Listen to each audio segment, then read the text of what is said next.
And welcome to income tax Gurukul. आज एक नया टॉपिक हम शुरू करने जा रहे हैं। काफ़ी लंबा है, काफ़ी एक्सटेंसिव है और मोस्टली अगर किसी भी स्टूडेंट को अगर पीजीबीपी सेक्शन के बारे में अच्छे से अगर विद लॉजिक विद कंसेप्ट अगर क्लियर हो जाता है तो समझो कि उसका मोस्टली जो डिफिकल्ट पार्ट है वो खत्म हो जाता है। बाकी देखो डिफिकल्ट इसमें कुछ नहीं है, बट ये चैप्टर 28 से लेकर 44 सेक्शन तक फैला हुआ है। उसके साथ बहुत सारे सब सेक्शन हैं। डिडक्शन के चैप्टर हैं जिसके अंदर डिडक्शन डेप्रिसिएशन के हैं, कुछ इनकम अलाउड होती है 28 के अंदर, कुछ डीमिंग प्रोविजंस है। उसके अलावा बहुत पूरे डिटेल में बहुत सारी चीजें इसके अंदर दी हुई है। तो हम इसमें सारी की सारी जो कंसेप्ट है, कंसेप्ट के हिसाब से ही पढ़ेंगे और उनके क्वेश्चन सम निकालेंगे। और सम की वजह से अगर हम कुछ भी चीज करते हैं तो जो भी हमने चीज पढ़ी है उसका इजीली हमें आंसर मिल जाता है।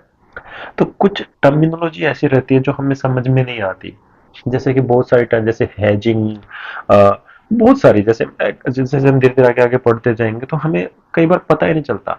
मोस्टली बार तो हमें ये नहीं पता चलता कि स्पेकुलेशन बिजनेस किसको, ट्रांजेक्शन किसको बोलेंगे। जबकि कहीं पे भी आप पढ़ो, कहीं पे भी आप देखो, उसकी डेफिनेशन लिखी रहती है, बट एक्चुअल में समझ में नहीं आता। समझ में इसलिए नहीं आता बेटा कि जब तक प्रैक्टिकल लाइफ में वो एग्जाम्पल हम नहीं देखते तब तक हमें चीज समझ में नहीं आती। जैसे कि एग्जाम्पल बताता हूँ, कीमैन इंश्योरेंस। अब कीमैन इंश्योरेंस किस तरह का इंश्योरेंस है, जब तक हम उस चीजों को समझेंगे नहीं। अब कीमैन इंश्योरेंस सैलरी के अंदर भी टैक्स होता है, पीजीपीपी के अंदर भी टैक्स होता है और इनकम फ्रॉम अदर सोर्सेज में भी टैक्स होता है कीमैन इंश्योरेंस। और परक्यूजिट, जैसे हमने सैलरी का चैप्टर किया उसमें परक्यूजिट मैंने पूरा डिटेल में कराया था। परक्यूजिट के सब जितने भी टाइप के परक्यूजिट है, कैसे उसमें एग्जाम्पल मिलता है, वो मैंने सैलरी चैप्टर में करा। परक्यूजिट हम यहाँ पे भी करने वाले हैं। परक्यूजिट के इनकम को पीजीबीपी की इनकम भी मानते हैं। अब कैसे हम आइडेंटिफाई करेंगे, कैसे डिफ्रेंशिएट करेंगे, वो चीजें फाइंड आउट करना, उसका लॉजिक समझना, ना कि जस्ट उसको देखो आप रट नहीं सकते चीजों को। दूसरी चीज, मेरा ऐसा मानना है कि जो भी चीज प्रैक्टिकल लाइफ में हम कर सकते हैं उनको रटना नहीं चाहिए। फॉर एग्जाम्पल मान लो कि आप कोई ऐसा सब्जेक्ट कर रहे हो जिसको मान लो कि आप साइंस का कोई सब्जेक्ट पढ़ रहे हो, तो साइंस के सब्जेक्ट में मोस्टली एक्सपेरिमेंट रहते हैं, तो एक्सपेरिमेंट करके हमें उसका लॉजिक समझ में आ जाता है। जैसे कोई भी न्यूटन्स के लॉ हम पढ़ रहे हैं तो वो भी हमें समझ में आता है, जो कि 9th 10th क्लास में हमें बता जाता है कि भाई ऐसे होता है। बट कुछ चीजें ऐसी रहती हैं, मैथ्स के अंदर बहुत सारे सवाल ऐसे रहते हैं, बहुत सारे चैप्टर्स आगे रहते हैं जो आगे एमएससी कर रहे हैं, तो वहाँ पे कुछ उनका लॉजिक समझ में नहीं आता। तो जिनको लॉजिक समझ, देखो हर चीज का लॉजिक होता है, चाहे आप हिस्ट्री पढ़ रहे हो, ज्योग्राफी पढ़ रहे हो, कोई भी चीज पढ़ रहे हो, हर चीज का लॉजिक रहता है। बट अगर लॉजिक नहीं है तो फिर उसको समझना बहुत मुश्किल है। तो इन द सेम वे, जो हम business, income from business and profession है, ये तो देखा जाए तो पूरी तरह से हम एक बिजनेस कर रहे हैं, प्रैक्टिकल लाइफ में यूज होता प्रोफेशन है। सबसे बड़ा प्रोफेशन तो टीचर वाला ही लगा लो। हमारे जो प्रैक्टिकल लाइफ में सबसे पहले जो हम देखते हैं सॉरी आज थोड़ा सा गला खराब है। तो प्रोफेशन के अंदर भी और बिजनेस के अंदर भी तो मोस्टली सारी चीजें प्रैक्टिकल लाइफ में हम देखते हैं, और उनको देखने के साथ साथ हमें उन सब चीजों का पता रहता है। तो उसमें कुछ रटने वाली जैसी कुछ चीज है ही नहीं। तो जितने भी अब कई चीजें होती है, जैसे बड़ी बड़ी कंपनियों की कंसेप्ट आपको समझ में ना आए, जैसे एआई के ऊपर काम कर रही है कोई कंपनी, एआई बेस्ड है, आर्टिफिशियल इंटेलिजेंस बेस्ड, उसमें हो सकता है कि कुछ चीजें हमें समझ ना आए कि वो कैसे काम करते हैं, कैसे उनका मॉडस ऑपरेंडी रहता है, कैसे उनका प्रोसीजरल थिंग रहती है, वो चीज समझ में ना आए। वो चीज ठीक है, वो चीज समझ सकते हैं, लेकिन बेसिक चीजें तो समझ में आती है ना, कि एक बिजनेस के अंदर कुछ सेल्स होंगी, उसमें से उसका जो जितना एक्सपेंस हुआ है वो एक्सपेंस को माइनस करेंगे तो हमें इनकम आएगी। ठीक है, अब ये इतना भी सिंपल नहीं, इसको थोड़ा सा और डिवाइड कर लो। एक ग्रोस इनकम रहती है, ठीक है, एक रहती है नेट इनकम। नेट इनकम, तो अगर यहाँ पे जो एक्सपेंस है, एक्सपेंस के अंदर अब वही जो डायरेक्ट एक्सपेंस है उसको माइनस करेंगे तो आएगी ग्रोस, और इनडायरेक्ट एक्सपेंस को भी माइनस कर देंगे तो आएगी नेट। तो अब उसके अंदर इनडायरेक्ट एक्सपेंस के अंदर भी कौन कौन से एक्सपेंस है, मेजर ऑपरेटिंग जो डायरेक्ट एक्सपेंस के अंदर रहते हैं, तो सब चीजों को अंदर अंदर डिक डिक डिक डिक करते हुए पूरा हमें एक अच्छा एक बड़ा सा टॉपिक मिल जाता है। तो इन चीजों का अगर हम एक एक चीज को समझें विद लॉजिक, रटे नहीं, तो शायद हमारे लिए बहुत ईजी है इन चीज़ों को पीजीपीपी का जो हवा बना रखा है कि इतना मुश्किल है, इतना सब चीज़ें नहीं होती, तो उनको आसान हो जाता हमारे लिए समझना। कुछ चीज़ें ऐसी भी रहती हैं जो फालतू का हमें सिरदर्दी देती है। जैसे कि सबसे पहली चीज़ देख लो, बिज़नेस। बिज़नेस का मतलब क्या है? प्रोफ़ेशन। प्रोफ़ेशन का मतलब क्या है? देखो, प्रोफ़ेशन को कहीं पे भी एक्ट में डिफ़ाइन ही नहीं किया गया। कहीं पे भी डिफ़ाइन नहीं किया गया प्रोफ़ेशन को। लेकिन ऐसे बोलते हैं प्रोफेशन के, अगर आप डिक्शनरी लैंग्वेज देखो तो कोई भी आप धंधा कर रहे हो उसमें कुछ लर्निंग तो होगी, आपको कुछ लेवल डिग्री। तो प्रोफेशन के अंदर आपका जो एक्सपीरियंस है, आपकी जो स्किल है, प्रोफेशन के अंदर स्किल प्लस लर्निंग, इसको बोल दिया प्रोफेशन। ठीक है।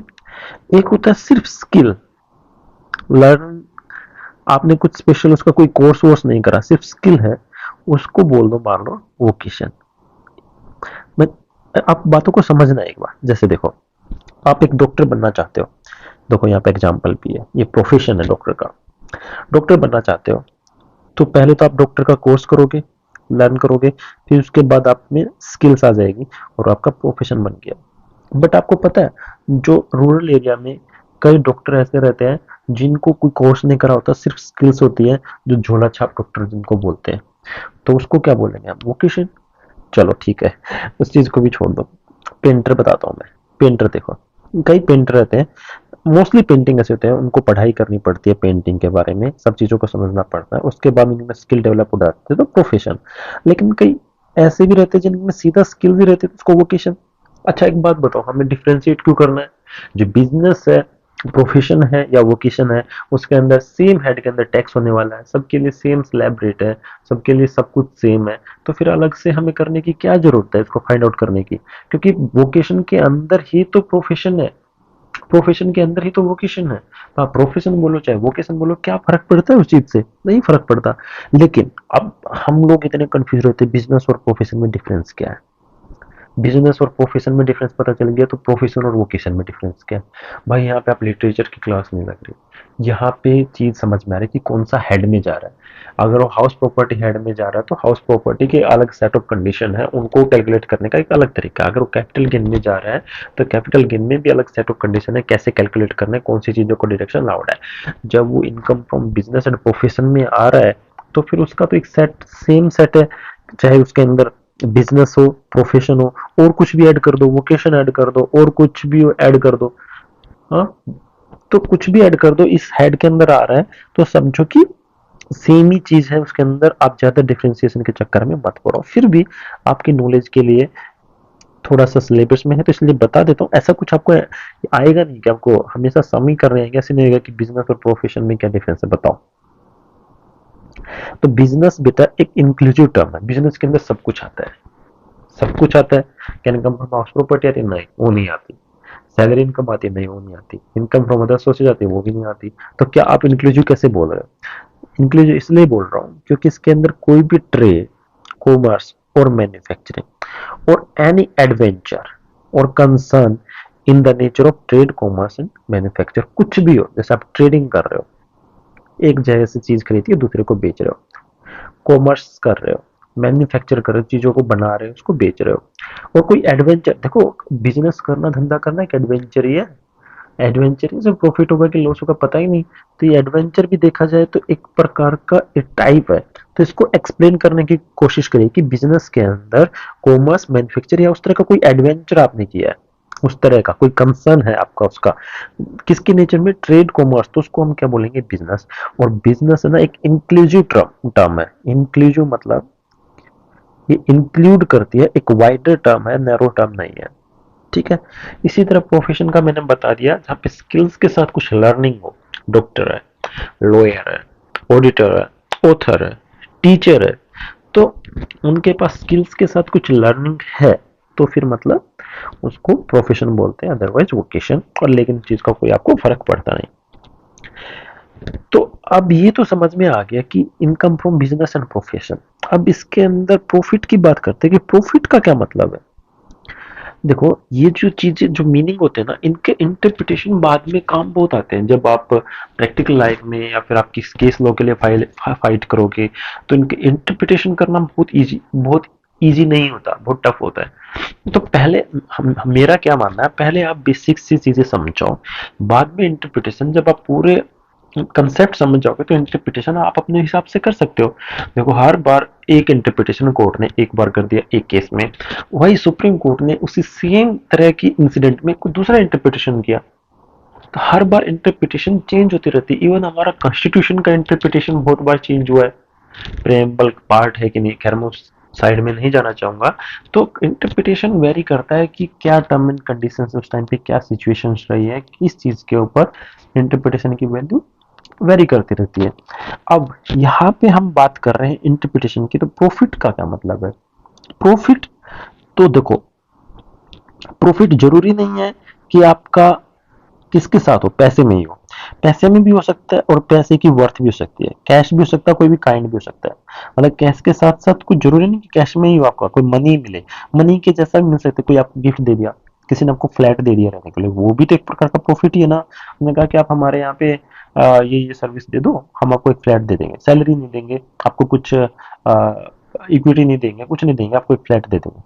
तो वो है तो मनी तो है नहीं, लेकिन मनी का वर्थ आ गया तो भी प्रॉफिट माना जाएगा। कैपिटल रिसीट जो होती है ना बेटा, capital receipt are not generally to be taken into account while computing the. अगर आप कैपिटल रिसीट का ट्रांसफर कर रहे हो, कैपिटल रिसीट है, कैपिटल एसेट का ट्रांसफर कर रहे हो, तो वो इनकम फ्रॉम कैपिटल गेन्स में जाता है, ना कि पीजीबीपी में। तो अगर कोई कैपिटल रिसीट को हम यहाँ पे अकाउंट में नहीं लेते, कैपिटल रिसीट को पीजीबीपी में नहीं करते, लेकिन एक वर्ड आपने ध्यान करा, दैट इज नॉट जनरली। तो कुछ ऐसे केसेस भी हैं जहां पे स्पेसिफिकली, देखो मोस्टली हम कैपिटल रिसीट को नहीं लेते, लेकिन अगर लेंगे तो उसका स्पेसिफिक मेंशन करना पड़ेगा। अगर मेंशन नहीं है तो समझो कि कैपिटल रिसीट का कोई भी जो प्रॉफिट रहेगा वो पीजीबीपी में टैक्स नहीं होगा, वो कैपिटल गेन्स के अंदर ही जाएगा। लेकिन स्पेसिफिकली मेंशन किया कि नहीं नहीं नहीं, ये वाली कैपिटल रिसीट आप पीजीबीपी में नहीं ले जा सकते, कैपिटल गेन में नहीं ले सकते, पर पीजीबीपी में ही लेके जाना पड़ेगा वहीं पे, तो फिर आपको वैसे करना पड़ेगा। उसके बाद कई बार क्या होता है, एक आदमी आपको को पेमेंट कर देता है, जबकि उसकी कोई ऑब्लिगेशन भी नहीं है, उसको पे करने की कोई जरूरत भी नहीं है, फिर भी आपकी पेमेंट कर देता है, तो वो भी टैक्सेबल होगी इन द हैंड ऑफ रिसिपेंट। भाई कोई पागल थोड़ी ना आपको सीधा आया और बैठ के भाई पेमेंट करके, लेकिन अगर आपको बैठ के पेमेंट कर दिया तो तो टैक्सेबल होगा। अब बहुत सारे लोग ऐसे क्वेश्चन पूछते हैं कि सर ये भिखारी रहते हैं, जो बेगर्स रहते हैं, क्या उनकी इनकम टैक्सेबल होनी चाहिए कि नहीं। ओब्वियसली क्यों नहीं होनी चाहिए, अगर उनकी इनकम टैक्सेबल क्यों नहीं होनी चाहिए। उनको कुछ रिसीट हुआ है, और रिसीट हुआ है तो इनकम टैक्स एक्ट वो आइडेंटिफाई डिफ्रेंशिएट नहीं करता, वो किसी में डिस्क्रिमिनेशन नहीं करता वो। ठीक है कि ये बेगर है तो इसके हम इससे फीस नहीं लेंगे, अनलेस और अनटिल अगर स्पेशल एग्जाम्पशन दे रखा है उसको, एग्जाम्पशन दे रखा है, जैसे एग्रीकल्चर इनकम है उसको हम टैक्स नहीं करते, उसमें एग्जाम्पशन लिखा हुआ। मैंने आपको सैलरी इनकम के अंदर बहुत सारी चीजें पढ़ाई जो एग्जाम्प्टेड है, जिनके ऊपर टैक्स नहीं है, अनलेस अनटिल उसमें लिखा है तो नहीं होगा, अदरवाइज उसको टैक्स देना पड़ेगा।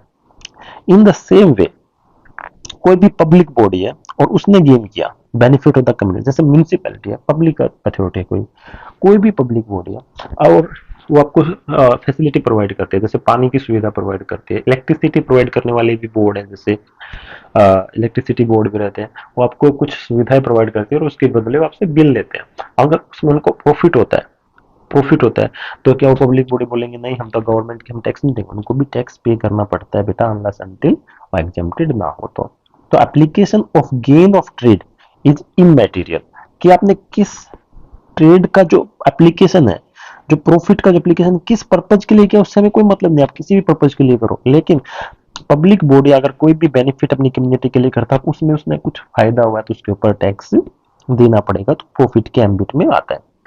अब बात करते हैं, ये भी बहुत ही बार पूछते हैं कि अगर कोई चोर चोरी करके कुछ पैसे चुरा के ले गया तो क्या उस इनकम टैक्स डिपार्टमेंट उस पर टैक्स लगाएगा। देखो अगर पुलिस ने उसको पकड़ा और पुलिस ने पकड़ के उससे पता चला कि उसने इतनी चोरी की है और उसके पास से कैश रिसीव मान लो कि 1 करोड़, तो सबसे पहले बेटा पुलिस इनकम टैक्स डिपार्टमेंट को इन्फॉर्म करती है। कैश को कभी भी पुलिस अपने पास नहीं रखेगी, वो हमेशा इनकम टैक्स डिपार्टमेंट के पास ही जाता है। वो उस इनकम टैक्स डिपार्टमेंट बताएगा ये कैश अकाउंटेड है कि नहीं।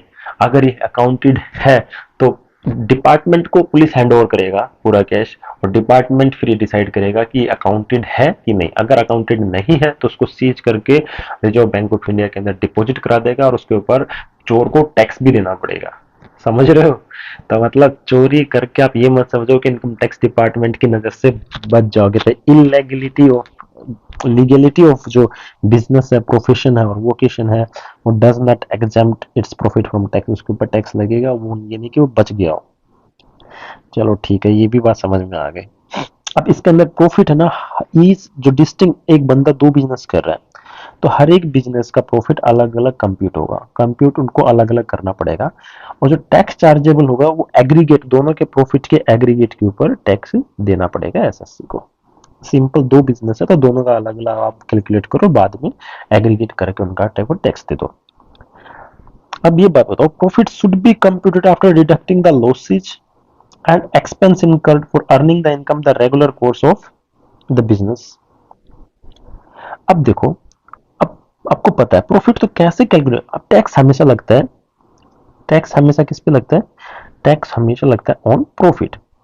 और प्रॉफिट कैसे कैलकुलेट करोगे, आपने कितना टर्नओवर किया, जो मैंने शुरू में बताया था उसमें से एक्सपेंस माइनस कर देंगे, तो तब इसके ऊपर टैक्स दोगे ना, माइनस करने पर। लेकिन कुछ एक्सपेंस ऐसे होते हैं बेटा जो अलाउड नहीं होते, अलाउड नहीं होते। तो जब तक स्पेसिफिकली लिखा है कि ये अलाउड नहीं है, ये वाला एक्सपेंस अलाउड नहीं है, तब तक आप माइनस मत करो। लेकिन अगर कुछ ऐसा लिखा नहीं तो कोई भी एक्सपेंस हुआ, कोई भी खर्चा हुआ, वो आप माइनस कर दो और उसके ऊपर ही टैक्स आपको देना पड़ेगा। तो ये मैंने बिजनेस, प्रोफेशन और प्रॉफिट की डेफिनेशन को थोड़ा सा आपको अंडरस्टैंडिंग, आपको एक ओवरव्यू देने की कोशिश करी है। अब हम जो पढ़ेंगे इसका मेन जो टॉपिक है that is section 28। Section 28 charging section है। जैसे हर इनकम हेड का एक चार्जिंग सेक्शन रहता है, सैलरी का भी हमने पढ़ा है, हाउस प्रॉपर्टी का भी पढ़ा है, कैपिटल गेन का भी पढ़ा है। तो इसी तरह पीजीबीपी में भी एक चार्जिंग सेक्शन है। एक चार्जिंग सेक्शन ये बताएगा कि कहाँ कहाँ पे टैक्स लगेगा पीजीबीपी के अंदर। जैसे कैपिटल गेन में हमने बताया था there should be two three condition, वो सेटिस्फाई होंगी तभी आप कैपिटल गेन में टैक्स लगाओगे। पहली कंडीशन ये थी उसमें कि there should be some capital asset. दूसरी कंडीशन ये थी कि there should be the transfer of the capital asset. Transfer की डेफिनेशन में क्या क्या वो पूरा हमने डिटेल में बताया था। वो कंडीशन सेटिस्फाई हो गई तो समझो कि कैपिटल गेन। जैसे हमने सैलरी में बताया था कि एम्प्लॉयर एम्प्लॉय का रिलेशन होना चाहिए, सर्वेंट और मास्टर वाला रिलेशन होना चाहिए। इसी तरह हमने हाउस प्रॉपर्टी, तो सेम वे आपको ये फाइंड आउट करना है कि ये पीजीबीपी में जाएगा, ये इनकम फ्रॉम हाउस प्रॉपर्टी कौन से हेड में जाएगा, उसके लिए कुछ कंडीशन है। और वो कंडीशन में सबसे पहले वाली कंडीशन ये है बेटा, the various item chargeable to tax. एक आइटम नहीं है, बहुत सारे आइटम है जिन पे टैक्स लगेगा अंडर द हेड पीजीबीपी। अब वो कौन कौन से हैं, तो सबसे पहला जो पॉइंट है, यहाँ पे एक पॉइंट नहीं है, इसके अंदर कम से कम 10 पॉइंट आने वाले हैं। तो ये सबसे जो चार्जिंग सेक्शन, बाकी जो हेड है सबसे बड़ा चार्जिंग सेक्शन है। तो आप इसमें सारी चीजें हम एक एक करके देखेंगे। बस ये हो गया तो हमें पता चल जाएगा कि पीजीबीपी में आएगा, कौन से हेड में जाएगा, सिंपल। चलो ठीक है। तो इनकम का हमें पता है, कोई भी इनकम अराइज होती है एनी पर्सन, किसी भी पर्सन को। पर्सन के अंदर कौन कौन आते हैं, cooperative society, salary firm, company, proprietorship, AOP, BY, सब कुछ। कोई भी पर्सन को अगर किसी बिजनेस से, प्रोफेशन से या वोकेशन से जो उसने कैरी आउट किया है, कोई भी इनकम अराइज होती है किसी भी आदमी को ड्यूरिंग दैट टाइम, तो during which time, during the previous year. एक प्रीवियस ईयर के अंदर उसको जो भी इनकम अराइज होती है वो साल के अंदर उसको टैक्स किया जाता है। दिस इज द जनरल, ये क्या है बेटा, this is the general provision. जो बाकी के 11 प्रोविजन, उनमें से 10 प्रोविजन, 9 प्रोविजन बचे हैं, उनमें से कहीं पे भी वो उसमें शामिल नहीं हुआ और इसमें शामिल हो गया तो मतलब पीजीबीपी के अंदर। तो पीजीबीपी के लिए फर्स्ट कंडीशन क्या है कि आदमी कोई भी हो सकता है, there should be any person. Company भी हो सकती है, फॉर्म भी हो सकती है, प्रोप्राइटरशिप भी, ईओ, बीवी, बीवाई, सब कुछ हो सकता है। दूसरी चीज, बिजनेस, प्रोफेशन और वोकेशन होना चाहिए। कोई भी बिजनेस, कोई भी प्रोफेशन और वोकेशन, कोई भी उसमें से एक चीज हो, उस चीज से में फर्क नहीं पड़ता कि बिजनेस ही होना चाहिए, प्रोफेशन नहीं होना चाहिए। इन तीनों में से कौन सा भी हो 28 के अंदर चार्ज में आ जाएगा। अब एक बात बताइए, ठीक है, अब मैं एक चीज, सेकंड पॉइंट की हम बात कर रहे हैं, तो आप एक एक करके देखते हैं। अगर किसी भी आदमी को कोई कंपनसेशन मिलती है, मुआवजा मिलता है, जैसे मान लो कि एक आदमी एक कंपनी का मैनेजिंग डायरेक्टर है, ठीक है बेटा, एक आदमी एक कंपनी का एमडी है, और वो भाई साहब उस कंपनी का, एक एग्जांपल ले लो अपना ट्विटर का जो रिसेंट में हुआ, ट्विटर का कौन था हमारा सीईओ, हाँ, पराग अग्रवाल, शायद ये नाम था, एमआरआई। तो ट्विटर के सीईओ जैसे एलन मस्क भाई साहब ने ट्विटर को परचेज कर लिया, तो सबसे पहले उसके सीईओ को उसने हटाया वहां से, पहले पहले तो तुम जाओ भाई। तो हटाने के टाइम पे उसकी जो, जिस टाइम पे उसको रिक्रूट किया गया था, उसके साथ कुछ एग्रीमेंट था ऑफिस के मैनेजमेंट के लिए, कुछ टर्म एंड कंडीशन थी, और वो चेंज कर दिया, तो टर्मिनेट ही कर दी उसके, खत्म ही कर, उसको तो खत्म ही कर दिया। लेकिन कई बार क्या होता है, कुछ चेंज भी कर देते हैं, उसकी सैलरी कम कर देते हैं, या फिर उसको डिमोट कर देते हैं, या कुछ ऐसा जो एग्रीमेंट में नहीं था, तो वो टर्म एंड कंडीशन चेंज कर दी, उसको हटा दिया, तो उसको बहुत सारा पैसा मिला था, उसको बहुत सारा कंपनसेशन मिला था। और ये कंपनसेशन जो मिला, तो देखा जाए तो ना तो बिजनेस हुआ, किसी को हटा दिया गया तो बिजनेस तो नहीं है, ना प्रोफेशन में जाएगा, ना कैपिटल एसेट में, किधर भी नहीं जाएगा। लेकिन यहाँ पे इन्होंने भाई साहब ने मेंशन कर दिया कि this will be the part of the PGBP. तो कोई भी कंपनसेशन और एनी पेमेंट ड्यू और रिसीव्ड बाय किसी भी आदमी ने जो सब्सटेंशियली रोली इंडियन कंपनी के अफेयर्स को मैनेज करता है, अगर उसकी ऑफिस में उसको टर्मिनेट कर दिया जाए, तो उसमें जो कंपनसेशन मिलेगा वो पीजीबीपी के अंदर चार्जेबल होगा। कोई एजेंट है और कंपनी के लिए काम करता है, जैसे मान लो कि एक कंपनी को एजेंसी मिली हुई है कि आप इस कंपनी एबीसी कंपनी के लिए, एक मिस्टर एक्स है, उसको एजेंसी दे दी, और उसने कहा कि आप पूरा साउथ इंडिया के अंदर, पूरा साउथ इंडिया के अंदर आप हमारा कंपनी का आप सब देखोगे, ठीक है, आपके पास एजेंसी है पूरी साउथ इंडिया की, और एक पूरा टर्म एजेंसी का एक कॉन्ट्रैक्ट हो गया। लेकिन कुछ टाइम के बाद उस कॉन्ट्रैक्ट को खत्म होने से पहले ही उसने कहा कि नहीं, साउथ इंडिया की नहीं, सिर्फ आप बैंगलोर की, सिर्फ बैंगलोर का ही आप एरिया आपके अंडर में है। तो उस टाइम पे या तो टर्मिनेट कर दो एजेंसी, या फिर मॉडिफाई कर दो कोई भी टर्म एंड कंडीशन उससे रिलेटेड, तो उसको कुछ पैसा देना पड़ेगा भाई, ऐसे थोड़ी ना कर सकते हो आप, किसी भी जो एग्रीमेंट को ब्रेक नहीं कर सकते।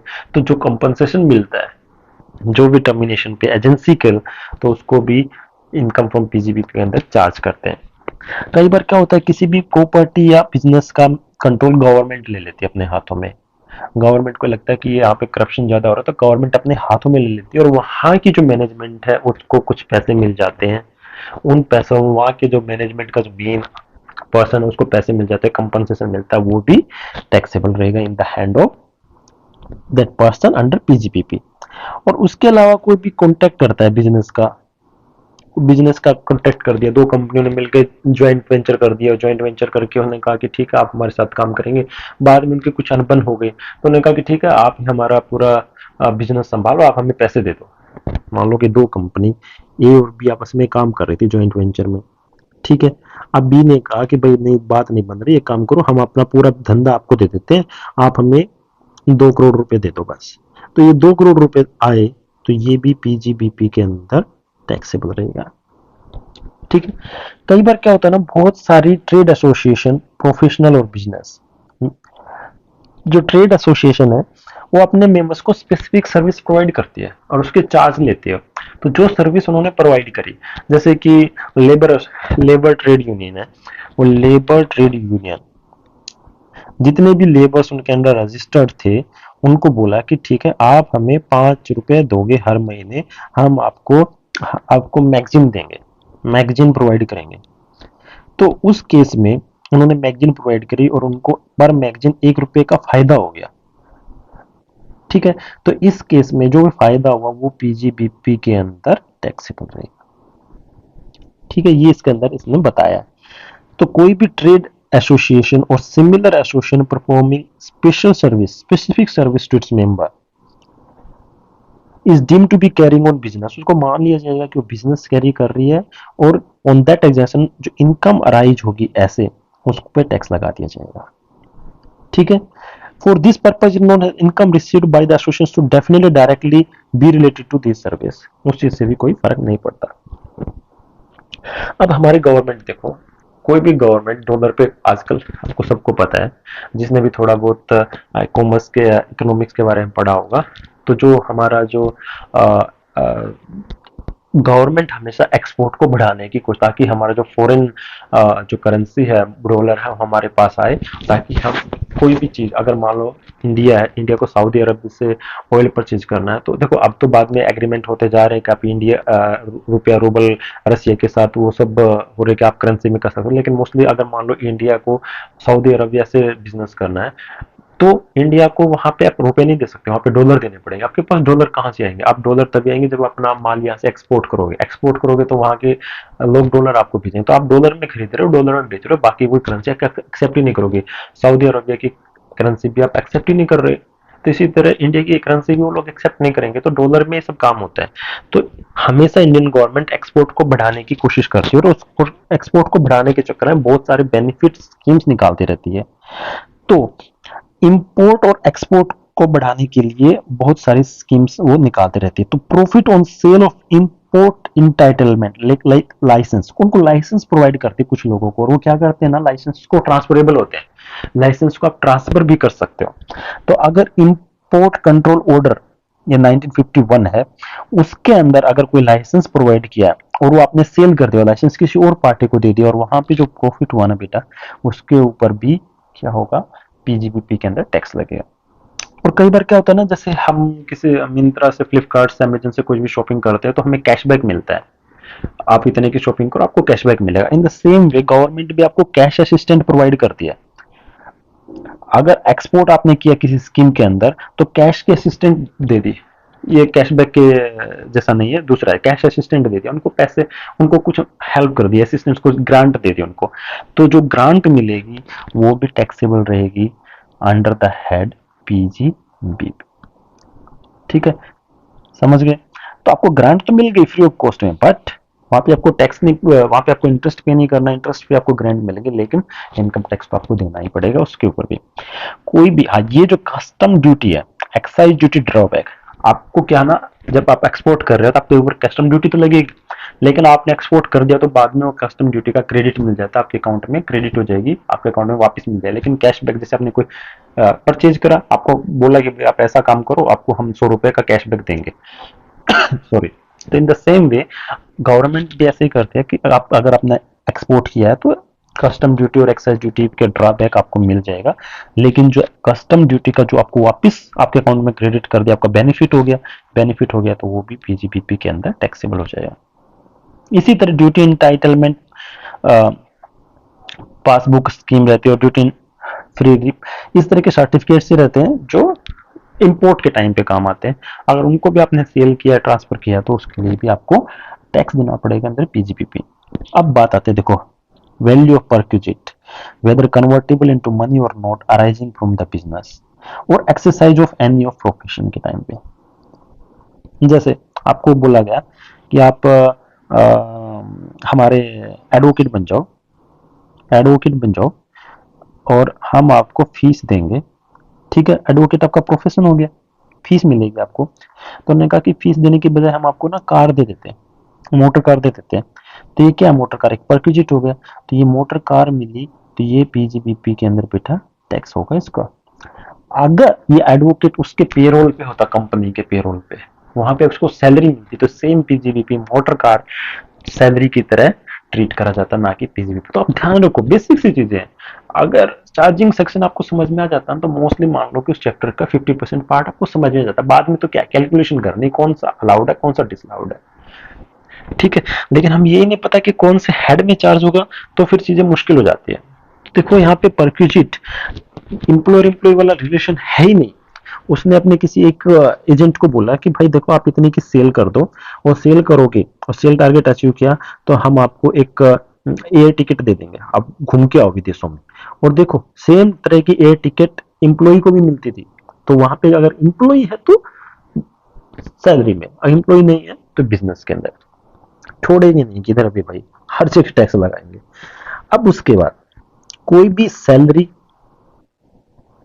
बोनस, कमीशन और रेम्युनरेशन किसी भी नाम से आप बोलो, जाए अगर किसी पार्टनर को मिलता है, किस उस फर्म से जिसमें वो पार्टनर है, वो इनकम मानी जाएगी उसकी पीजीबीपी के अंदर। उस पार्टनर की इनकम किसमें मानी जाएगी? पीजीबीपी के अंदर। अब इसके अंदर एक छोटा सा एग्जांपल बताता हूँ। जैसे एक फर्म है जो सिंपल इंटरेस्ट पे करती है 20% के हिसाब से पार्टनर को, और जो सेक्शन 40B है उसके अंदर सिर्फ 12% ही अलाउड है। आप उसका एक्सपेंडिचर क्लेम कर सकते हो 12% का, 12% से ज्यादा आप एक्सपेंडिचर क्लेम नहीं कर सकते।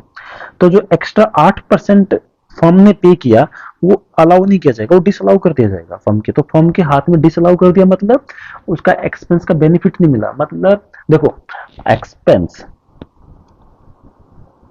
सिंपल सी बात है, income is equal to sale minus expense. अगर ये एक्सपेंस को अलाउ कर दे, 100 रुपए की सेल हुई, एक्सपेंस था 100 रुपए की सेल हुई, एक्सपेंस था 50 रुपए का, 60 रुपए का, तो ये कितना आ गया इनकम? 40 रुपए। अगर ये एक्सपेंस को अलाउ कर दे, 10 रुपए का एक्सपेंस और था, तो 10 रुपए का एक्सपेंस बढ़ के इनकम कितनी आ जाएगी? कम आ जाएगी। अगर इसको अलाउ ना करे तो ये क्या रहेगी? कम रहेगी। तो एक्सपेंस को अलाउ करना मतलब इनकम कम आना, और इनकम कम आना मतलब टैक्स कम करना, टैक्स कम पे करना। तो हर कोई ऐसा सोच जाएगा ना कि हम टैक्स कम पे करें। तो वहां पे भी यही है, अगर कोई भी एक्सेस अगर 8% पेड किया, 20% का उसको दिया उसने, फर्म ने इंटरेस्ट पे किया, लेकिन 12% ही अलाउड है फर्म को, 8% के ऊपर फर्म को क्या देना पड़ेगा? डिसअलाउ कर दिया। डिसअलाउ कर दिया तो जो एक्सेस इंटरेस्ट है वो टैक्स लगेगा, किधर? फर्म में लगेगा। ड्यू टू डिसअलाउंस, क्योंकि अलाउ नहीं किया। तो उस जो 8% को दोबारा से टैक्स नहीं करेंगे पार्टनर के हाथों में, क्योंकि उसका ऑलरेडी फर्म ने टैक्स दे दिया। पार्टनर के हाथों में जो इंटरेस्ट मिला वो टर्म वो कितना होगा? 12% तक का। तो 20% में से 20% में से 12% प्लस 8%, ये तो है फर्म का। 12% प्लस 8% ये है पार्टनर का।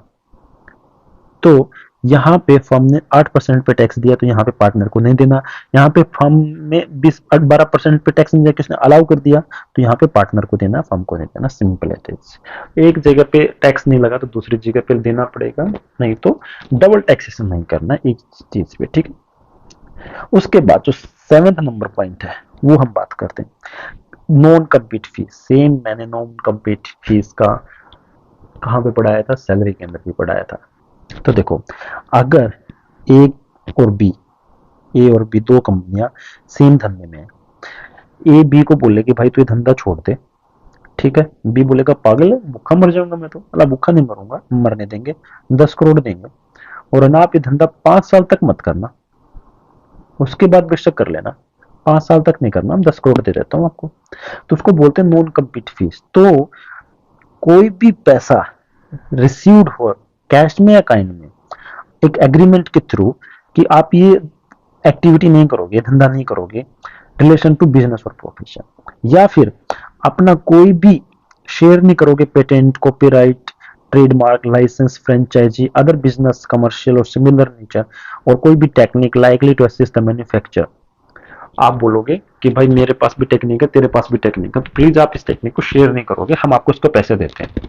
तो वो वाली भी टेक्निक कहाँ पे, ये इसके बदले जो पैसा मिला है उसको भी पीजीबीपी के अंदर टैक्स करेंगे, चार्जिंग सेक्शन के अंदर। लेकिन कुछ सम ऐसे हैं जिनको टैक्स नहीं किया जाएगा, वुड नॉट बी चार्जेबल, कुछ कंडीशन है। वो कौन सी?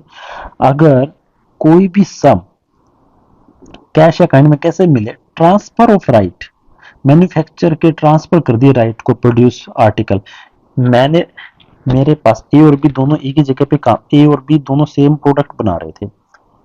ए ने बी को बोला कि भाई आप प्लीज ऐसा मत करो, तो बी ने क्या किया, ये अपना जो ट्रांसफर है ना सी को कर दिया, अपने राइट्स। तो यहाँ पे पीजीबीपी में तो इनकम नहीं आएगी, लेकिन जो बी ने सी को ट्रांसफर किया तो बी को कुछ पैसे तो मिले होंगे, तो वो इनकम फ्रॉम कैपिटल गेन के अंदर आएगी, क्योंकि उसने अपना कैपिटल एसेट ट्रांसफर कर दिया। यहाँ पे देखो शेयर, यहाँ पे जो मेन बात थी वो क्या थी? शेयर करना, और यहाँ पे क्या है? ट्रांसफर करना। अगर आप शेयर नहीं करने के लिए बोल रहे, किसी को भी शेयर नहीं करोगे, आपको पैसे देंगे, अपने पास ही रखो अपने ये सब चीजें, पेटेंट वेटेंट को शेयर मत करना, तो उसके लिए आएगी पीजीबीपी। लेकिन अगर आप शेयर कर रहे हो, शेयर करने पर ट्रांसफर कर रहे हो, तो वो आएगी इनकम फ्रॉम कैपिटल गेन में, पीजीबीपी में नहीं आएगी, इसलिए एक्सेप्शन है। दूसरी चीज, एक बार है ना, ये जो यूनाइटेड नेशन एनवायरनमेंट प्रोग्राम के थ्रू जो ओजोन गैस की डिप्लेशन हो रही थी, उसमें आपको पता है क्लोरोफ्लोरोकार्बन का यूज होता है। मोस्टली जो रेफ्रिजरेटर रहते हैं उसके अंदर क्लोरोफ्लोरोकार्बन का यूज करते हैं। तो यूनाइटेड नेशन जो एनवायरनमेंट प्रोग्राम के अंदर जितने भी मैन्युफैक्चरर थे उनको बोला है कि आप ओजोन लेयर की डिप्लेशन ना हो इसलिए इसका प्रोडक्शन बंद कर दो। फिर कोई भी मैन्युफैक्चरर जिन्होंने अपनी इतनी बड़ी फैक्ट्री इंस्टॉल कर रखी है फ्रिज को बनाने के लिए, वो थोड़ी ना बंद कर देगा ये सब के लिए। तो गवर्नमेंट ने विद यूनाइटेड नेशन के फंड के साथ उनको एक स्कीम दिया, उस स्कीम के थ्रू ये बोला कि ठीक है हम आपको कैश असिस्टेंट देंगे, आपको पैसे देंगे, आप प्लीज इसको चालू मत रखो, आप इसको मत।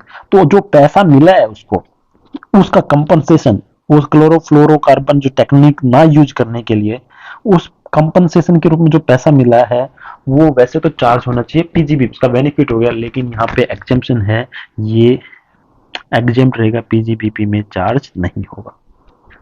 ठीक है दोस्तों। फिर उसके बाद हम बात करते हैं एग्रीमेंट ऑफ सर्विस, ये डेफिनेशन हम बाद में देखेंगे। नेक्स्ट पॉइंट हम बात करते हैं एट्थ पॉइंट, जो पीजीबी चार्जिंग सेक्शन के अंदर है।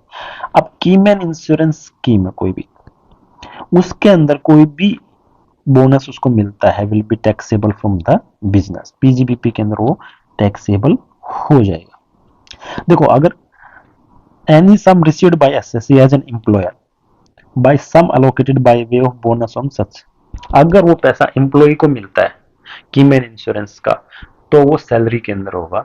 अगर एम्प्लॉयर को मिलता है तो पीजीबीपी में, और अगर एम्प्लॉय की डेथ हो जाती है उसके लीगल हेयर को मिलता है तो इनकम फ्रॉम अदर सोर्सेज में जाके टैक्स होता है। ये चीजें आप ध्यान रखो। नाइन्थ पॉइंट की बात करते हैं। कोई भी कैपिटल एसेट, हमारे पास एक इन्वेंट्री है, हमारे पास स्टॉक इन ट्रेड है, उसको कैपिटल एसेट में कन्वर्ट करते हैं। स्टॉक इन ट्रेड को कैपिटल एसेट में कन्वर्ट करने पर देखा जाए, स्टॉक इन एसेट था हमारे पास, स्टॉक इन ट्रेड तो उसको कैपिटल एसेट में कन्वर्ट कर दिया, तो उस टाइम पे पीजीबीपी के अंदर चार्जेबल होगा और फेयर मार्केट वैल्यू पे चार्जेबल होगा। ठीक है, वो बिजनेस इनकम मानी जाएगी। जब next and the last charging section के अंदर जो लास्ट है वो है 35AD। इस 35AD सेक्शन हम पूरा डिटेल में पढ़ने वाले हैं। 35AD के अंदर क्या होता है बेटा, आपको कुछ कैपिटल इन्वेस्टमेंट करी, कुछ स्पेसिफिक बिजनेस रहते हैं, हर बिजनेस में नहीं। जैसे मान लो कि आपने एक जिम शुरू की, जिम के अंदर आपको पता है कि कितनी मशीनें लेके आनी पड़ती है, तो कैपिटल आपको बहुत चाहिए उसके अंदर। तो कैपिटल एसेट कर परचेज करना उसमें बहुत जरूरी रहता है, तो बहुत सारे इन्वेस्टमेंट करना पड़ता है। मान लो कि 2 करोड़ का आपने इन्वेस्टमेंट कर दिया, और इनकम टैक्स डिपार्टमेंट अकाउंटेंसी में आप क्या करो, चीज से फर्क नहीं पड़ता, उस पर डेप्रिसिएशन देता है, हर साल डेप्रिसिएशन देगा। आपने खर्चा करा 2 करोड़, इसका डेप्रिसिएशन हर साल मिलता रहेगा आने वाले 5 साल। लेकिन एक बात बताइए, जब पहले साल आपको ज्यादा जरूरत है, कि अगर पहले साल ही अगर 2 करोड़ का डेप्रिसिएशन मिल जाए पहले साल ही, तो आपको इनकम कम बनेगी, और इनकम कम बनेगी तो मतलब टैक्स भी कम पे करना पड़ेगा। तो 35AD कुछ स्पेसिफिक सेक्टर के बारे में बात कर, जिसमें जिम नहीं आती फॉर श्योर। ये तो जैसे मैंने एग्जांपल लेके बताया, कुछ ऐसे सेक्टर्स ने बताया है, 13 से 14 सेक्टर ऐसे हैं कि वहां पे अगर आपने कोई भी कैपिटल एक्सपेंडिचर किया है और उस कैपिटल एक्सपेंडिचर का आपने बेनिफिट 35AD में ले लिया है, और उसकी एक लिमिट रहती है, फिर उसके बाद आप उसको बेच नहीं सकते, लेकिन आपने वहां पे बेनिफिट लेके बाद में उसको सेल कर दिया नेक्स्ट ईयर ही, तो उस टाइम पे जो भी आपको अमाउंट मिलेगी, जो भी आपको पैसा मिलेगा, चाहे वो कैश में मिले चाहे काइंड में मिले, उसको टैक्सेबल करेंगे अंडर पीजीबीपी के अंदर, उसको चार्ज कर देंगे। ठीक है, ये एक इंपॉर्टेंट पार्ट है जिसके ऊपर सेक्शन 9B और 28 और एक सेक्शन हो रहा है पूरा, उसका पूरा डिटेल में एक नया न्यूली एडेड सेक्शन है, पूरा हम डिटेल में डिस्कस करेंगे।